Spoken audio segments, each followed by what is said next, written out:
రంగారెడ్డి జిల్లా నాగారంలోని గోల్డ్ షాప్లో జరిగిన చోరీలో పలు కీలక అంశాలు వెలుగు చూశాయి. సీసీ ఫుటేజ్ బయటకు రావడంతో అసలు షాపులో ఏం జరిగిందన్న దానిపై ఓ క్లారిటీ వచ్చింది. నకిలీ తుపాకీ, చిన్న గొడ్డలితో మంకీ క్యాప్లు ధరించి హెల్మెట్తో బాలాజీ జ్యువెలరీ షాపులోకి చొరపడిన ఇద్దరు ఆగంతకులు వచ్చి రావడంతోనే షాప్ యాజమానిని డబ్బు, నగలు ఇవ్వాలంటూ బెదిరించారు.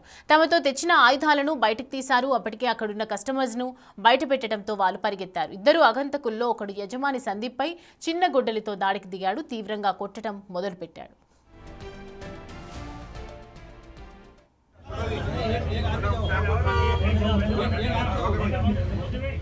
ఈలోగా పక్కనే ఉన్న మరో ఆగంతకుడు షాప్లో ఉన్న బంగారు ఆభరణాలు తీసి సర్దటం మొదలుపెట్టాడు. వాటన్నింటినీ బ్యాగ్లో పెట్టాడు. అయినా సరే మరో దొంగ మాత్రం సందీప్ను కింద పడేసి కొడుతూనే ఉన్నాడు.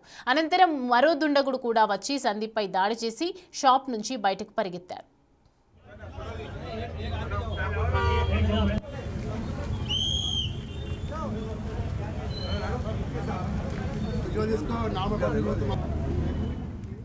అయితే ఓవైపు ఇంత జరిగినా తీవ్రంగా గాయపడిన షాపు యాజమాని సందీప్ మాత్రం వెనుకడుగు వేయలేదు. దొంగల వద్దకు పరిగెత్తుకు వెళ్లి బ్యాగ్ను గట్టిగా పట్టుకున్నాడు.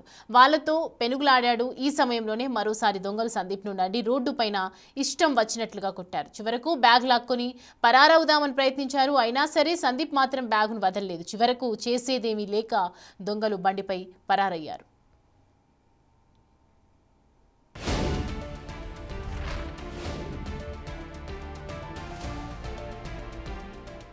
సమాచారం అందుకుని ఘటనా స్థలానికి వచ్చిన పోలీసులు సీసీటీవీ ఫుటేజ్ పరిశీలిస్తున్నారు. కేసు నమోదు చేసుకుని నిందితుల కోసం గాలిస్తున్నారు. డమ్మీ తుపాకీతో పాటు చిన్నపాటి గొడ్డలిని ఇద్దరు దొంగలు వెంట పెట్టుకుని వచ్చారన్నారు మల్కాజ్గిరి డీసీపీ శ్రీధర్. రాంపల్లి నుంచి గట్కేశ్వరి వెళ్ళే రూట్లో బాలాజీ జ్యువెలర్స్ షాప్ ఉంది. దీంట్లో ఈవినింగ్ అరౌండ్ 5 o'clock సమయంలో ఇద్దరు ఆగంతకులు బైక్ మీద వచ్చేసి షాప్ ఓనర్ మీద దాడి చేసి దోపిడీకి ప్రయత్నించడం జరిగింది. దీనిలో భాగంగా వాళ్ళు ఒక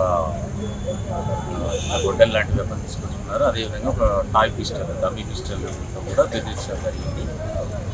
రెండింటితో అతని మీద దాడి చేసి ప్రాపర్టీ దొంగతనం చేయడానికి వచ్చారు. దాంట్లో ఆ షాప్ ఓనర్ బాగా రెసిస్ట్ చేయడంతో వాళ్ళకు ఒక బాక్స్ జ్యువెలరీ మాత్రం తీసుకెళ్ళగలిగారు. దానికి సంబంధించి వెంటనే పోలీస్ ఇన్ఫర్మేషన్ రాగానే నిర్ణయించుకోవడం జరిగింది. దీనికి సంబంధించి ఫర్దర్గా ఇన్వెస్టిగేట్ చేస్తున్నాము. త్వరలోనే ప్రాపర్టీ వాల్యూ తక్కువ ఉంటుందండి. చాలా తక్కువ ప్రాపర్టీ వాల్యూ. సుమారుగా యాజ్ ఆఫ్ నౌ మాత్రం వాళ్ళకి చెప్పలేకపోతున్నారు. దాని ఎగ్జాక్ట్ షాప్ ఓనర్కి ఐడియా ఉంది. దాని హాస్పిటల్లో మినిమం వాల్యూ ప్రాపర్టీ వాల్యూ ఏం అవుట్ ఆఫ్ డేంజర్ అండి. ఇంజురీస్